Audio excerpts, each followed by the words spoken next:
Yes, कान वाली exercise, दिमाग बढ़ाने वाली एक्सरसाइज। ऐसे नहीं कि टच करना है, खींचना है जोर जोर से। अरे कान नहीं बड़े होंगे। यस, ऐसे जोर जोर से खींचेंगे। चलो सेंटर में पॉइंट बनाओ, प्रेस और पीछे। सबका दिमाग बहुत बढ़ चुका है। यस, सिट डाउन अब, है दिमाग ज्यादा हो गया है। यस, हाँ भाई, ऑनलाइन सभी बच्चों को भी गुड मॉर्निंग, राम राम, है ना।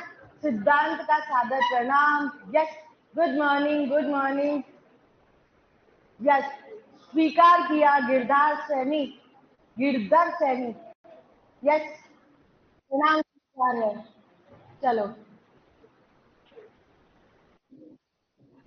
चलो चलो चलो, good morning, good morning, good morning. चलो भैया, बाकी सभी बच्चे अच्छे से पढ़ाई कर रहे हैं। Yes. हाँ भाई, आ जाओ इधर पढ़ने वाले मोड में। हम पढ़ रहे थे वृद्धि मॉडल। Know talking up. वृद्धि मॉडल, और वृद्धि मॉडल को ही क्या बोलते हैं? Growth model. ग्रोथ मॉडल कितने प्रकार के हैं? दो। पहला क्या है? आप पीछे बात नहीं भैया, बर्थडे बात, एनर्जी थोड़ी वेस्ट कर रही है। यस, तो भैया वृद्धि मॉडल दो प्रकार के हैं। एक कौन सा है बोलो? चरघातांकी। और दूसरा कौन सा है? संभार तंत्र। सबसे पहले फर्स्ट हम बात कर रहे हैं चरघातांकी वृद्धि मॉडल। चरघातांकी वृद्धि मॉडल को ही इंग्लिश में बोलते हैं एक्सपोनेंशियल ग्रोथ, है ना।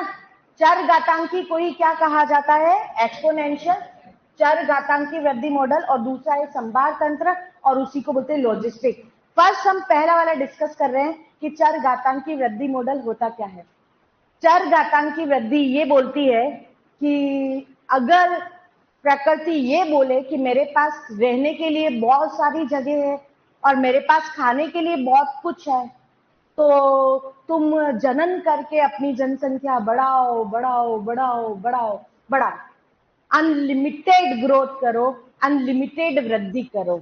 लेकिन क्या बताओ, ये पॉसिबल है क्या? नहीं, है ना। लेकिन ये वाली वृद्धि यही बोलती है, चरघातांकी वृद्धि का मतलब ये होता है संसाधन क्या है बताओ। यहाँ पर सभी ध्यान देना, बोलो संसाधन क्या है, बोलो। संसाधन का मतलब क्या? जहां पर भी आता है वहां पर क्या है, बोलो? आहार व आवास। यानी कि भोजन व आवास जो है वो क्या है बताओ?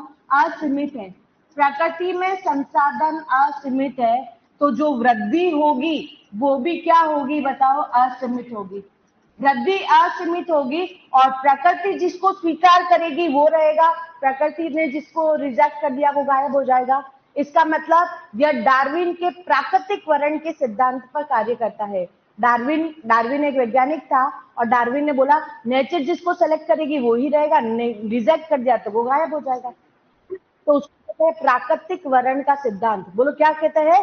प्राकृतिक वर्ण का सिद्धांत। तो यह डार्विन के प्राकृतिक वर्ण के सिद्धांत पर कार्य करती है। डार्विन के प्राकृतिक वर्ण के सिद्धांत पर कार्य करती है। प्राकृतिक वर्ण के सिद्धांत पर कार्य करती है, सिद्धांत पर आधारित है ना। तीन बातें एक बार समझ में आनी चाहिए। बताओ, इसमें वृद्धि जो होती है वो क्या होती है? असीमित होती है। और असीमित भी कैसे होती है? ज्यामितीय शैली में होती है। बताओ कैसी वृद्धि होती है? ज्यामितीय। ज्यामितीय आपको बताया, एक की कितनी होगी? दो। एक से कितने बनेंगे? दो। दो से चार, चार से आठ, आठ से 16, 16 से 32। ऐसे ऐसे ऐसे वृद्धि होती रहेगी। और अगर ऐसे वृद्धि होती रहे, और अगर हम एक हाथी के बारे में बात करें, तो इस पूरी पृथ्वी के ऊपर अगर इस तरह से वृद्धि होती रही तो पूरी पृथ्वी के ऊपर केवल हाथी बचेंगे और कोई ना बचे। हाथी हाथी हाथी। और या फिर अगर हम पानी के अंदर, जल के अंदर पैरामीशियम के बारे में बात करें, तो पैरामीशियम कितने हो जाएंगे उसकी कल्पना भी हम नहीं कर सकते हैं, कितने सारे पैरामीशियम हो जाएंगे। तो कहने का मतलब यह है कि जब संसाधन असीमित होते हैं तो कौन सी वृद्धि होती है बताओ? चरघातांकी वृद्धि होती है। संसाधन का मतलब यहाँ पे क्या है बोलो, आहार व आवास। इसमें वृद्धि क्या होती है, असीमित होती है। और यह किसके ऊपर आधारित है बताओ, डार्विन के प्राकृतिक वर्ण के सिद्धांत पर आधारित है। अब इसके लिए, अब इसको हम कैसे समझे, इसके अंदर हमने बोला कि अगर टी समय के साथ में, किसके साथ में बताओ, टी समय, ये टी क्या है बोलो, समय है। टी क्या है बोलो, समय। हम समय के साथ में अगर वृद्धि देखना चाहें या समय के साथ में किसी जगह का समष्टि घनत्व देखें, समष्टि घनत्व का मतलब समझ में आ गया ना, कि समष्टि घनत्व में बढ़ रही है, साइज बढ़ रही है, कमी हो रही है, क्या हो रहा है, वृद्धि हो रही है कि नहीं हो रही है, ये हमको 4 कारक से पता चल जाता है, आप्रवासन, उत्प्रावसन, जन्म दर, मृत्यु दर। तो भैया यहाँ पे समष्टि घनत्व और टी समय के बीच में अगर कोई ग्राफ खींचा जाता है तो ये ग्राफ जो होता है वो जे के आकार का बनता है। जे के आकार का ग्राफ क्यों बना है, देखो यहाँ पे टी समय के साथ में वृद्धि हो रही है, हो रही है, वृद्धि हो रही है, वृद्धि हो रही है, हो रही है, हो रही है, हो रही है, वृद्धि हो रही है, वृद्धि हो रही है। मतलब बात समझ में आ रही है, क्योंकि इनको रोकने के लिए कोई कारण ही नहीं है। संसाधन क्या है बताओ, असीमित है, आराम से मजे से रहो, खाओ पियो, वृद्धि करो, जनन करो। तो बताओ वृद्धि क्या हो जाती है, अनलिमिटेड वृद्धि हो जाती है और असीमित वृद्धि हो जाती है। तो इसमें जो ग्राफ बनता है वो ग्राफ कैसा बनता है बताओ, जे आकार का ग्राफ बनता है। तो बताओ चर घातांकी वृद्धि में ग्राफ किस प्रकार का बनता है, जे शेप का, जे आकार का ग्राफ बनता है। ठीक है, लेकिन इसको एक फॉर्मूले से आपको याद रखना पड़ेगा, मोस्ट इंपॉर्टेंट है। और यहीं से क्वेश्चन जेईटी में भी पूछा गया है और यहीं से क्वेश्चन सीयूईटी में भी आया हुआ है। बताओ इसका फॉर्मूला या सूत्र क्या होता है, तो ये होता है डी एल, क्या है बोलो, डी एल अपॉन क्या है, डी टी इक्वल टू क्या है, आर एन। ये फॉर्मूला पूरा याद होना चाहिए, है ना। बोलो क्या है, dn upon D T equal to are n. dn upon D t तो हो गया कि t समय में समष्टि घनत्व क्या है, तो उसको हम कैसे निकालेंगे, r का गुणा n से कर देंगे। n वहां पे समष्टि कितनी दे रखी है, 100 है, 50 है, 10 है ना, और उसमें हम r को जोड़ देंगे। अब आप बोलोगे कि ये r क्या है, r का मतलब होता है b माइनस डी। आर का मतलब क्या होता है, बी माइनस डी। अपने आप पता चल रहा है, जन्म दर में से माइनस किसको कर देंगे, मृत्यु दर को। अगर जन्म दर में से माइनस मृत्यु दर को कर दिया है तो जो वैल्यू आएगी वो किसकी आएगी बताओ, आर की वैल्यू आएगी, है ना। और आर को ही कहा जाता है प्राकृतिक वृद्धि की इंट्रांसिक दर, प्राकृतिक वृद्धि की इंट्रांसिक दर, इंट्रांसिक दर। अब आप बोलोगे कि इंट्रांसिक क्या होता है, वह समझ, इंट्रांसिक का वास्तविक मीनिंग होता है आंतरिक। क्या होता है, आंतरिक, मतलब उसकी आंतरिक वृद्धि कितनी हो रही है, नेचुरल ग्रोथ कितनी हो रही है, उस समष्टि के अंदर नेचुरल ग्रोथ कितनी हो रही है, प्राकृतिक वृद्धि कितनी हो रही है, उसी को क्या कहा जाता है, आर। आर की वैल्यू को कैसे निकालते हैं बताओ, बी माइनस डी से निकालते हैं। जन्म दर में से मृत्यु दर को माइनस कर दिया तो ये क्या हो जाता है, आर की वैल्यू आ जाती है। तो बहुत सिंपल सी फॉर्मूला, बताओ क्या याद रखना है, जल्दी बोलो, इसका सूत्र क्या याद रखना है, dn upon D T equal to are N. ओ इधर बोलो भैया क्या याद रखना है, dn upon D T equal to are N.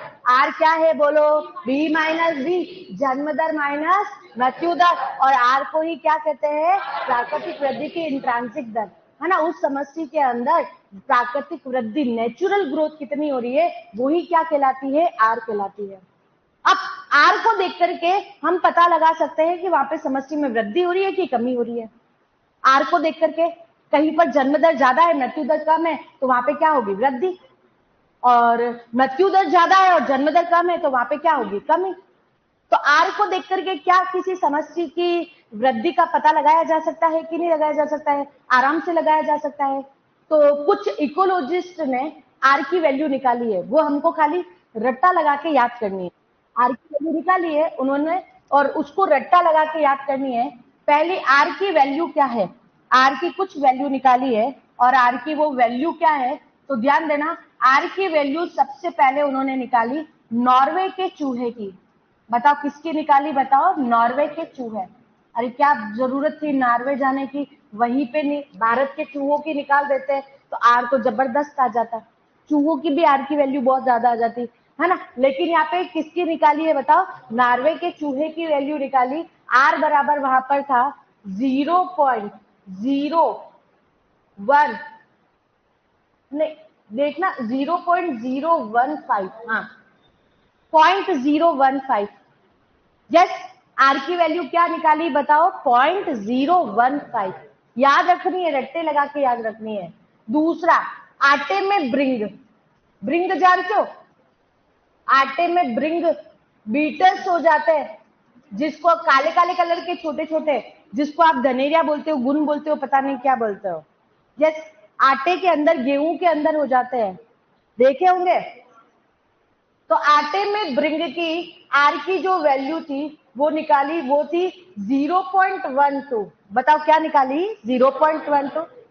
और मनुष्य की भी सन 1981 में मनुष्य की आर की वैल्यू निकाली, और मनुष्य के आर की वैल्यू आई 0.0205, जो कि बहुत ज्यादा है भारत में, है ना।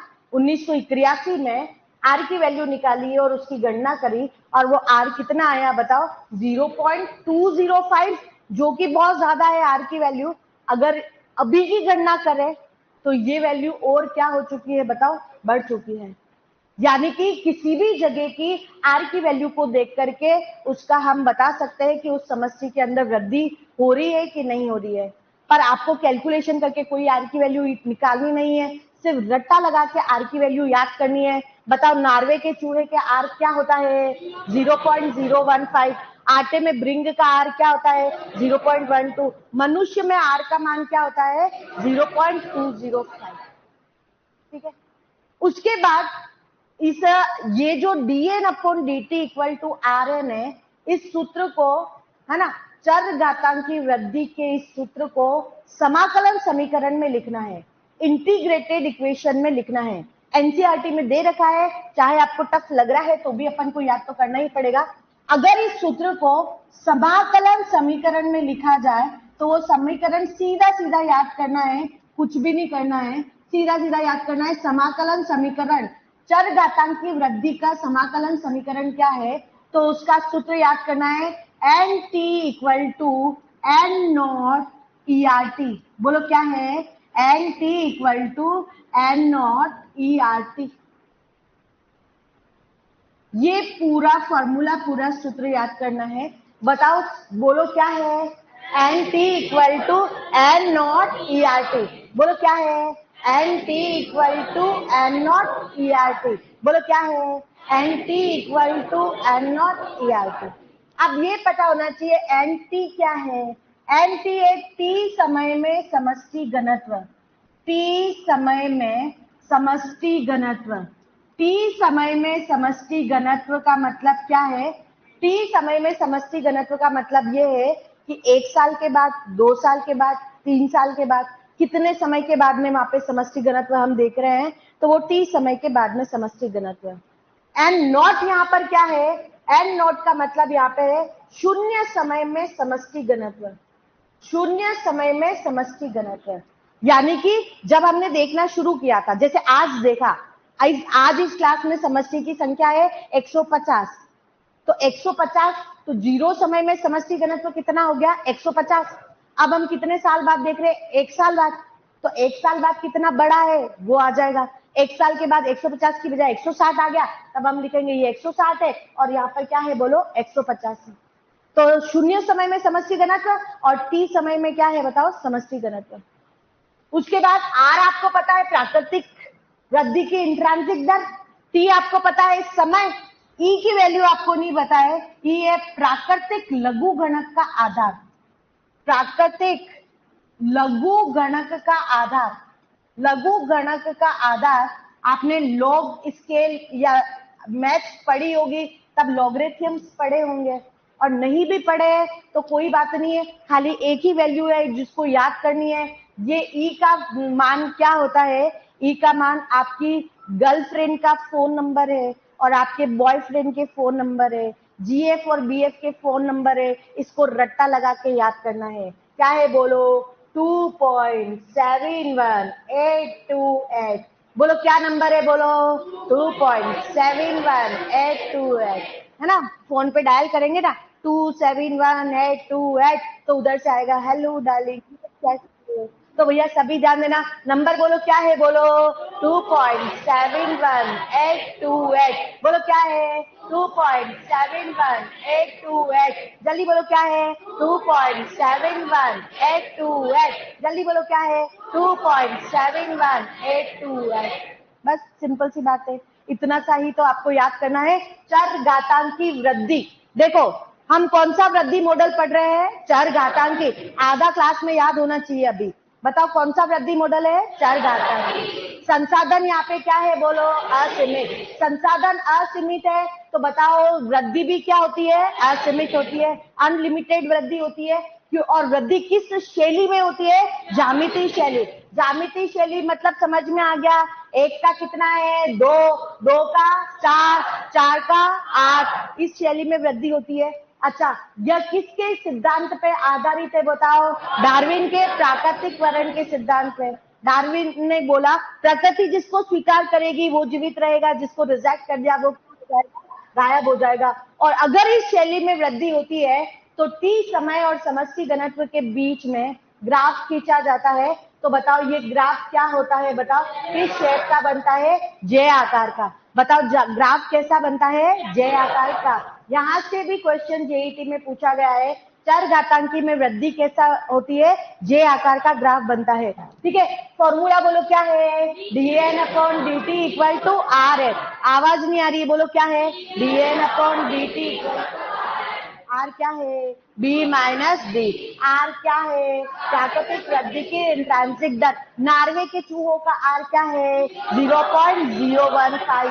आटे में भृंग का आर क्या है, 0.12। और मनुष्य में आर का मान 0.0।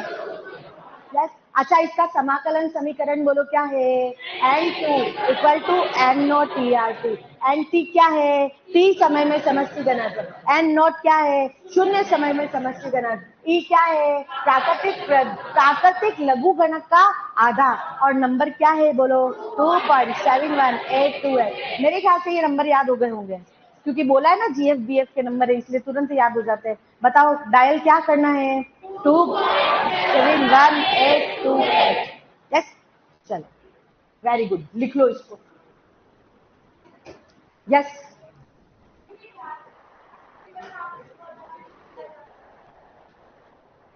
हाँ स्पर्धा में वही करेक्शन मेरे को करवाना था। स्पर्धा में आप डार्विन की बजाय, प्राकृतिक की बजाय योग्यतम कर दो बस। स्पर्धा में दोनों सिद्धांत दिए थे, प्राकृतिक वर्ण का भी दिया था, योग्यतम वर्ण का भी दिया था। और स्पर्धा में आप प्राकृतिक की बजाय बस योग्यतम कर दो, योग्यतम। फिटेस्ट वाली थियोरी काम करती है। एक थोड़ा सा करेक्शन कर देना, है ना। स्पर्धा कंपटीशन जो हम पढ़ रहे थे, स्पर्धा, और स्पर्धा में जहां पर भी आपने प्राकृतिक वर्ण लिखा है वहां पे आप प्राकृतिक की बजाय योग्यतम कर दो, क्योंकि दूसरा वाला मॉडल योग्यतम पे ही आधारित है।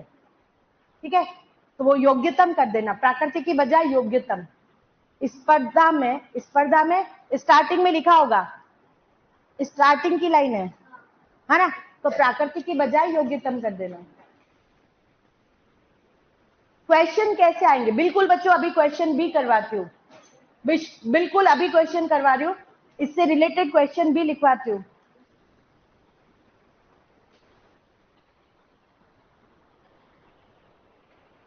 जल्दी से, है ना।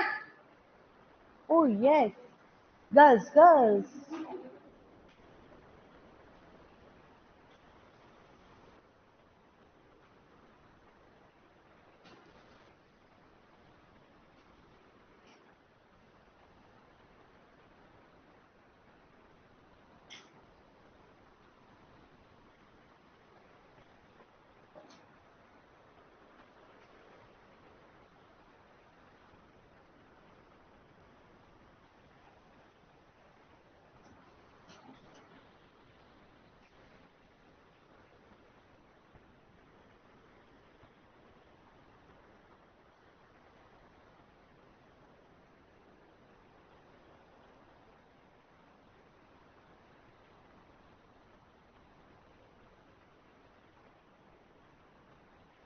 यस, एक्सरसाइज शीट में भी इसमें क्वेश्चन दे रखे हैं, और ऐसे भी मैं आपको बता देती हूँ कि क्वेश्चन कैसे करने हैं।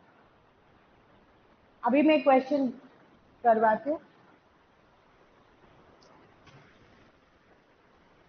ये चैप्टर आज ही खत्म हो रहा है बच्चा, आज ही खत्म हो रहा है।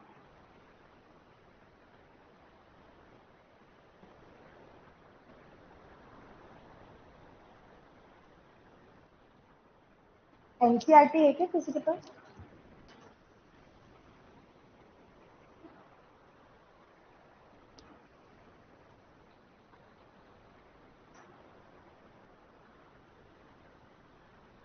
नई वाली एनसीईआरटी में बस यही दे रखा है बच्चे।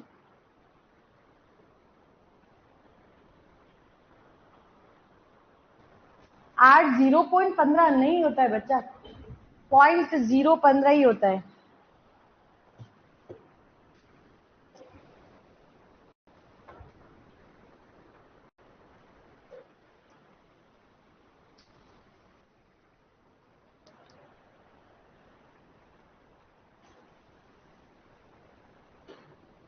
हाँ, कल मैंने टिक लगवाया था समीकरण वाला।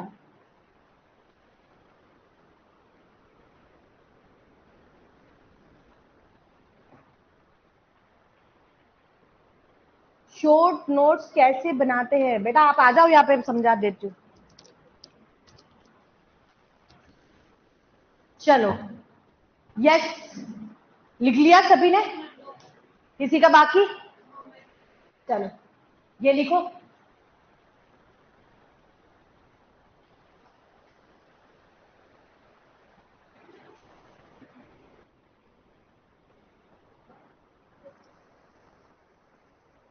बस ये पहले तो ग्राफ बनाओ।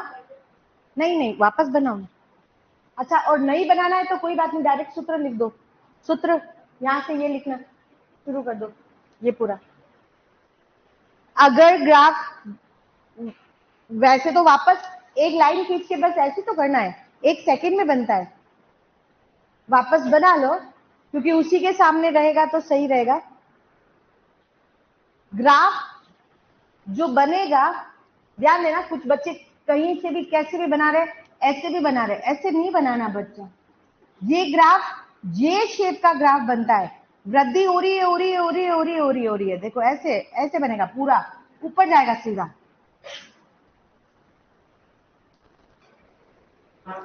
यस, ठीक है।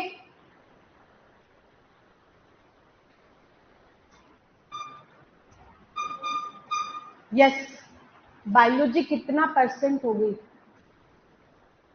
एनसीईआरटी में कितना? सिलेबस में अनुकूलन वाला टॉपिक है, लेकिन अनुकूलन अपन बाद में पढ़ेंगे। अभी अपन नई वाली एनसीईआरटी का कंटेंट पढ़ रहे हैं बच्चे, इसलिए नई वाली एनसीईआरटी से पढ़ रहे हैं, ठीक है। और ये पेज नंबर, एनसीईआरटी का पेज नंबर है 200, 211, 212 पर, 211, 212 एनसीईआरटी में पेज नंबर बच्चा 211, 212।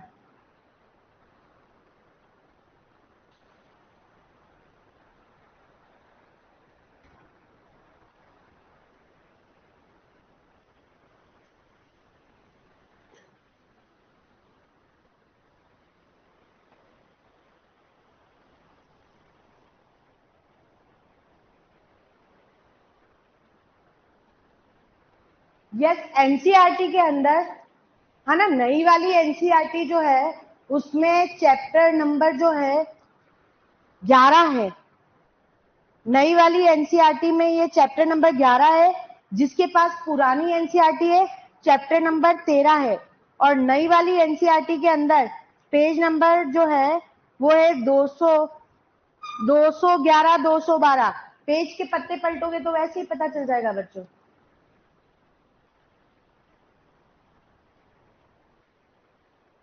यस, वो चैप्टर बता दिया बच्चों तनुज। यस, एनसीईआरटी में, एनसीईआरटी में चैप्टर जीव व समष्टि वाला है, जीव व समष्टि वाला।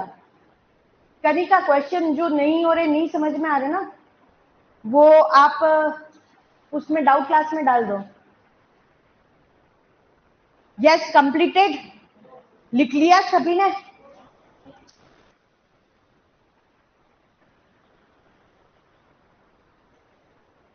किसी का बाकी? किसका? बताओ, नॉर्वे के चूहों का आर क्या है? 0.015। आटे में ब्रिंग का क्या है? 0.12। और मनुष्य में आर का मान क्या है? 0.0205। यस, इसका समाकलन समीकरण क्या होता है? समाकलन समीकरण लिखना n3 equal to n not ERT। इससे कोई न्यूमेरिकल नहीं आता है, कोई क्वेश्चन नहीं आता है, बस समीकरण आता है कि समीकरण कौन सा है, तो सीधा सीधा समीकरण याद करना है। हो सकता है इस बार संडे टेस्ट में भी आ जाए, हो सकता है इस बार संडे के टेस्ट में भी आ जाए, है ना।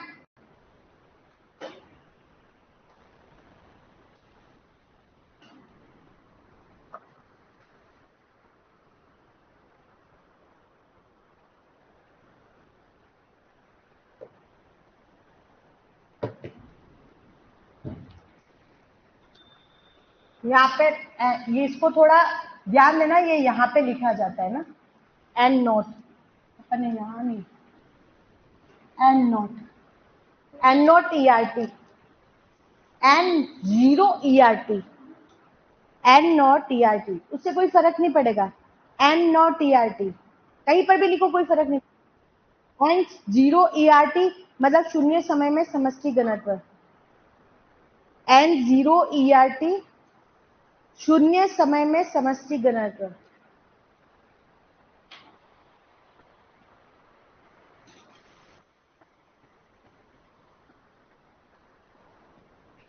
यस, डाउट क्लास में बेटा आप उसका स्क्रीनशॉट भेज के क्वेश्चन पूछ सकते हो। आप है वहां पे डाउट क्लास में बच्चों के डाउट्स आते हैं, बच्चों ऑनलाइन वाले बच्चों के डाउट्स आते हैं। यस, सूरज,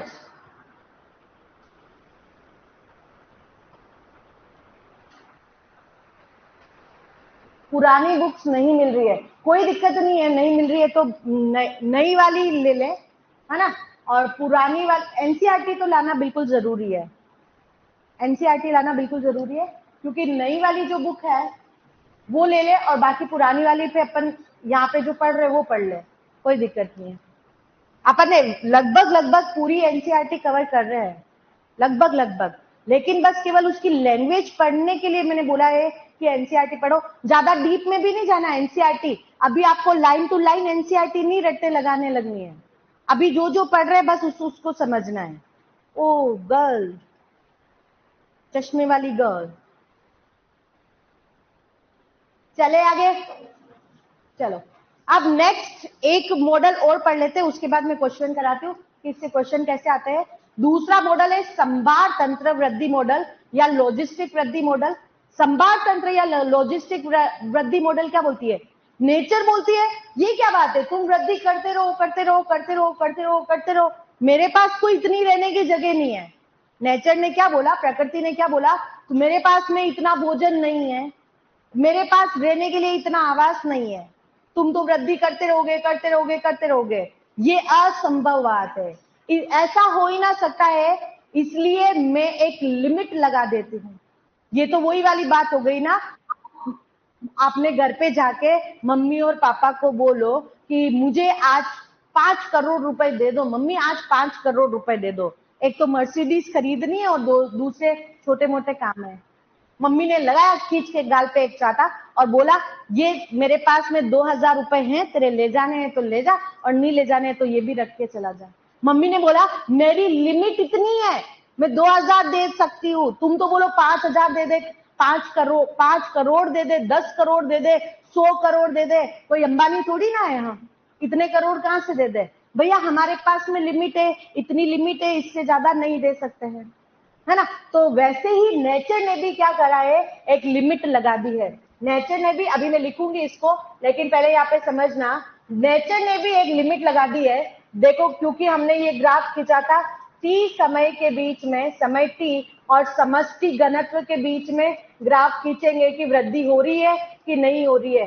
तो यहाँ पे नेचर ने एक लिमिट लगा दी, एक सीमा लगा दी है कि इससे आगे वृद्धि संभव नहीं है ना। पहले हमने क्या बोला कि वृद्धि हो रही है हो रही है हो रही है हो रही है हो रही है, लेकिन यहाँ पे लॉजिस्टिक वृद्धि मॉडल के अंदर प्रकृति ने एक सीमा लगा दी, एक लिमिट लगा दी है, इससे ज्यादा वृद्धि पॉसिबल नहीं है। तुम 5 करोड़ मांगो, 10 करोड़ मांगो, नहीं है मेरे पास भैया, नहीं है मेरे पास, 2000 रुपए है, तेरे पास लेने हैं तो ले। अब मिले इसको 2000 रुपए, अब 2000 का क्या करे, है ना, कैसे अपने फ्रेंड को गिफ्ट दिलाए, अभी तो बर्थडे आ रहा है उसका, क्या करे क्या नहीं करे, बड़ा कंफ्यूजन है। अब जब वृद्धि होगी और इसके पास में 2000 रुपए है, तो उन 2000 के बीच में ही भैया कंपटीशन हो रहा है, क्या करूं, ये लो वो लो, ये करूं वो करूं, ये करूं वो करूं, तो जो प्रायोरिटी होगी उसके अकॉर्डिंग काम होगा।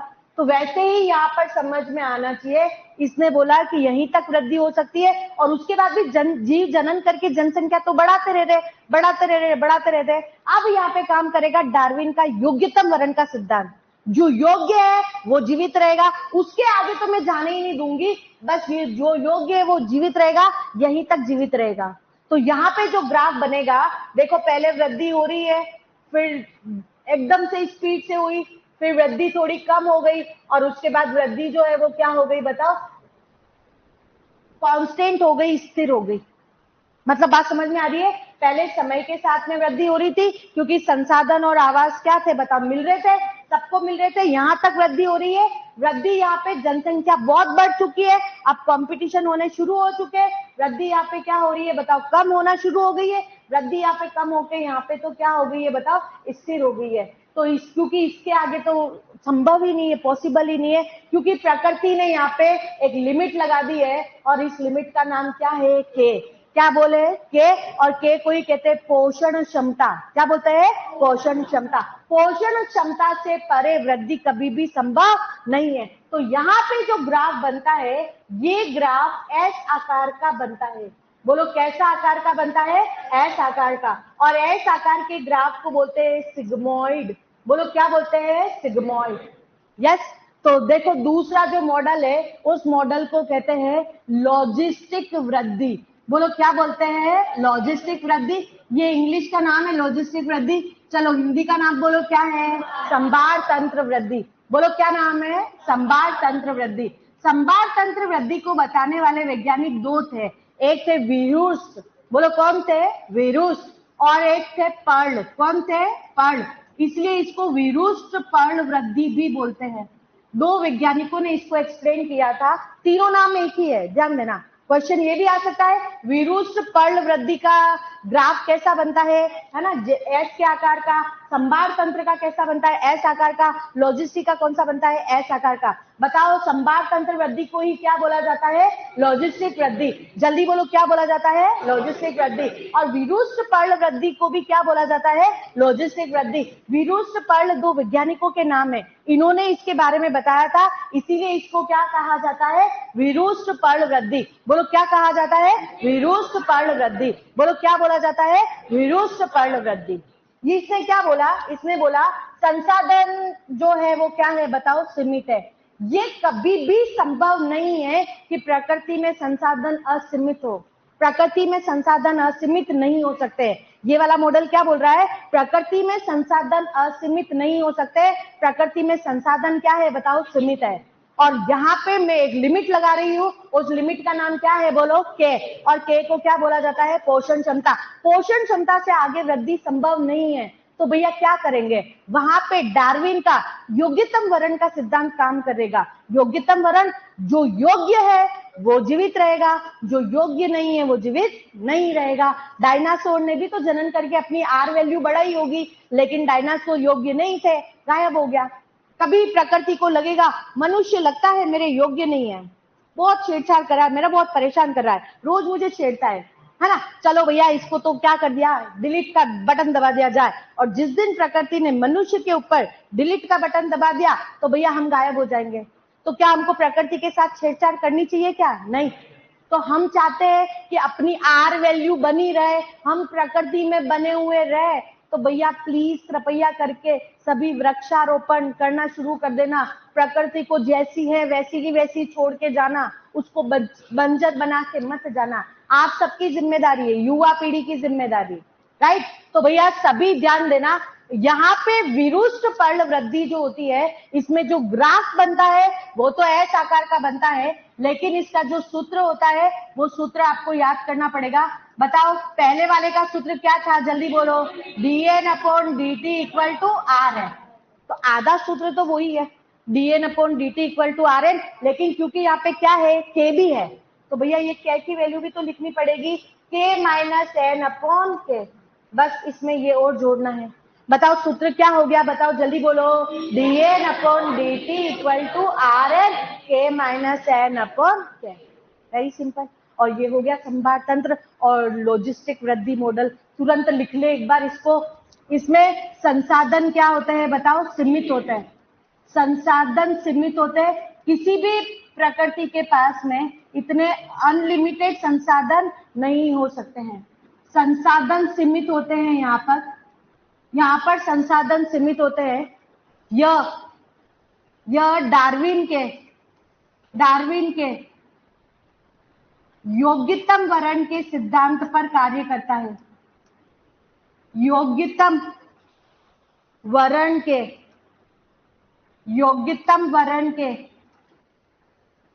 सिद्धांत पर कार्य करता है, योग्यतम वर्ण के सिद्धांत पर कार्य करता है।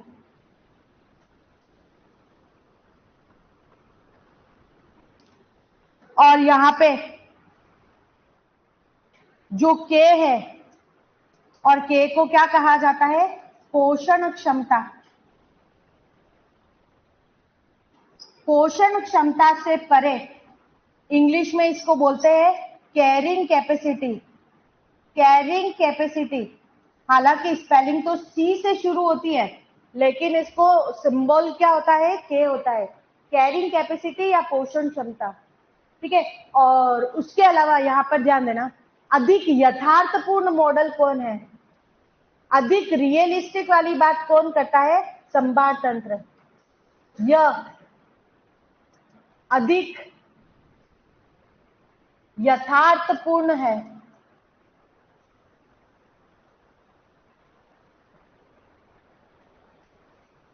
इसमें एक बात और छोटी सी याद करनी है, 2 सेकंड। ये यहां से लेके यहां तक जो वृद्धि हो रही है, इसको बोलते हैं लैग प्रावस्था। बोलो क्या बोलते हैं, लैग प्रावस्था या पश्च प्रावस्था। उसके बाद वृद्धि बहुत ज्यादा हो रही है, इसको बोलते हैं त्वरण। क्या बोलते हैं, त्वरण। इसके बाद वृद्धि क्या हो रही है, कम हो रही है, इसको बोलते हैं मंदन। क्या बोलते हैं, मंदन। और वृद्धि स्थिर हो गई है, इसको बोलते हैं अनंत स्पर्शी, अनंत स्पर्शी, अनंत स्पर्शी। यानी कि इसके अंदर जो वृद्धि होती है, जो ग्रोथ हो रही है, उस ग्रोथ जो हो रही है वो लिमिट में आ गई है, तब उसको कहते हैं अनंत स्पर्शी। ये वाला ग्राफ 4 चरणों में पूरा होता है, लैग प्रावस्था, त्वरण प्रावस्था, मंदन प्रावस्था और अनंत स्पर्शी प्रावस्था। 4 प्रावस्थाएं होती है इस ग्राफ के अंदर, लैग, त्वरण, मंदन और अनंत स्पर्शी।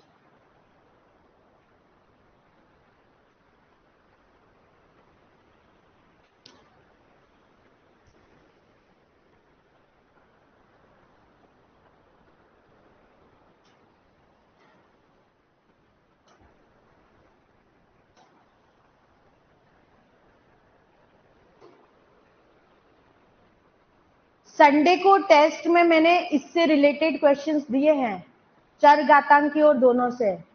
हो सकता है आर की वैल्यू पूछ लूं, हो सकता है ग्राफ बना के क्वेश्चन दे दूं, हो सकता है सूत्र से क्वेश्चन आ जाए, तो ये पूरा याद होना चाहिए, ठीक है।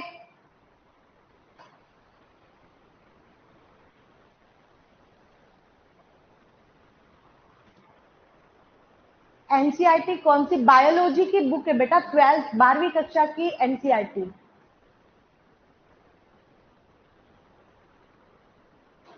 हाँ हाँ, फोटोकॉपी भी करा सकते हो, कोई दिक्कत नहीं बच्चों।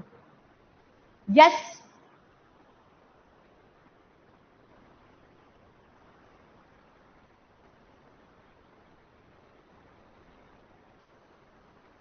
Carrying CARR y n g दिख नहीं रही है।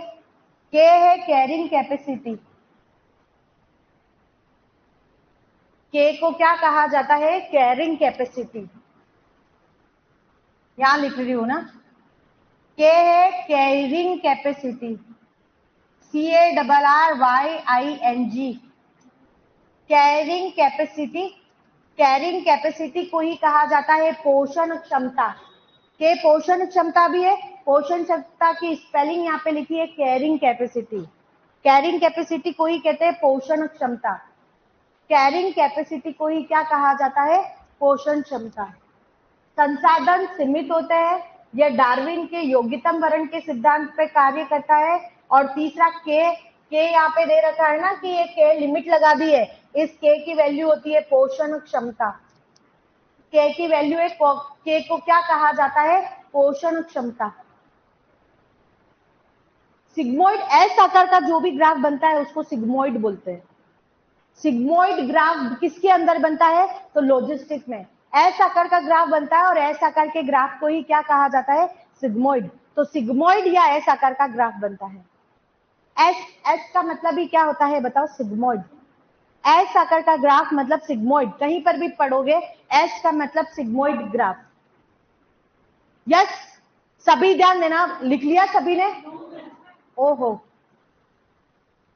Very slow. एनसीईआरटी में क्या किया हुआ है?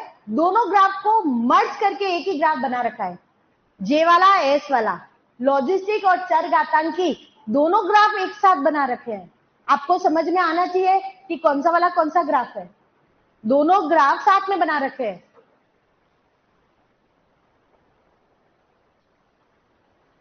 Yes, completed. बताओ लॉजिस्टिक वृद्धि को क्या बोलते हैं? जल्दी बोलो। संभार तंत्र वृद्धि। जिसने लिख लिया है वो बोलना शुरू करे। बताओ लॉजिस्टिक वृद्धि को क्या बोलते हैं? संभार तंत्र वृद्धि। इसी को क्या बोलते हैं? विरुष्ट पर्ण वृद्धि। बताओ इसमें संसाधन क्या होता है? सीमित। बताओ संसाधन क्या होता है? सीमित। डार्विन के किस सिद्धांत पे काम करता है? योग्यतम वर्ण के सिद्धांत पे। और यहाँ पे प्रकृति ने क्या लगा दी है? लिमिट। और उस लिमिट का नाम क्या है? के को क्या कहा जाता है? पोषण क्षमता। के को क्या कहा जाता है? पोषण क्षमता। बताओ फॉर्मूला क्या होगा? dN/dt इक्वल टू RN के माइनस N/K। CUET 2000, ये क्वेश्चन CUET 2023 के क्वेश्चन पेपर में है। CUET 2023, CUET 2022 लगभग क्वेश्चन यहाँ से पूछे गए हैं। ठीक है, अब यहाँ पे ध्यान देना। एनसीईआरटी के अंदर ये दे रखा है कि ये दोनों ग्राफ को एक साथ बनाओ। हमने दोनों अलग अलग बनाए, जे आकार का, एस आकार का। अगर हम दोनों एक साथ बनाएंगे तो बताओ कैसा लगेगा? चलो एक बार एक साथ बना के देखे। हो गया, ये सभी का हो गया कंप्लीट। यस, अगर इस ग्राफ को दोनों एक साथ बनाते हैं तो ये ग्राफ t समय और m के बीच में खींचेंगे तो पहला तो कौन सा हो गया बताओ? जे आकार का। ये हो गया जे आकार का। ठीक है, फिर बनाएंगे लॉजिस्टिक वाला तो प्रकृति ने यहाँ पे क्या लगा दी है बताओ? लिमिट। और इस लिमिट को क्या बोल रहे हैं? के। और यहाँ पे के का ये बन गया ये वाला ग्राफ। दोनों ग्राफ एक साथ बना रखे हैं एनसीईआरटी के अंदर, तो ये दोनों डायग्राम देख करके कंफ्यूज होना ही नहीं है। ये कौन सा है बोलो? जे शेप है ना, और ये वाला कौन सा है? S shape. सिंपल सी बात है। बताओ इसका फॉर्मूला क्या है? dN/dt equal to RN। और इसका फॉर्मूला क्या है? dN/dt इक्वल टू RN के माइनस N/K।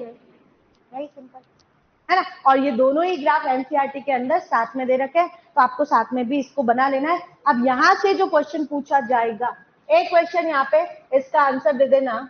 बताओ समाकलन समीकरण कौन सा है? समाकलन समीकरण है। समाकलन समीकरण क्या है? यहाँ पे दे रखा है NT equal to N0 PRT। B option दे रखा है N0 equal to NT ERT। C option दे रखा है NT equal to N0 ERT। और डी ऑप्शन दे रखा है NT+1 equal to N0 ERT। Yes, बहुत सिंपल सा क्वेश्चन है कि भैया ये क्वेश्चन कैसे पूछा जाता है, तो आंसर आप आराम से बता सकते हो। कौन सा वाला है बताओ, थर्ड वाला, n t equal to n o t r t. तो मैंने बोला है सिर्फ समीकरण याद करना है, तो समीकरण याद करना है, फॉर्मूले याद करना है और ये ग्राफ बना लेना है। यस, तो बना लो इस ग्राफ को, कल मैं पूछूंगी सभी को।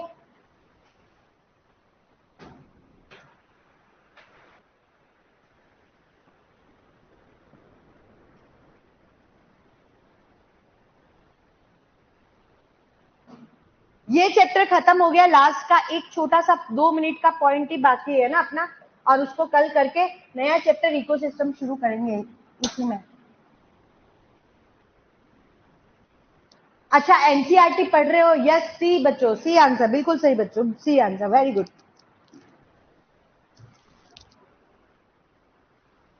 एनसीईआरटी पढ़ रहे हो? सी आंसर, बिल्कुल सही।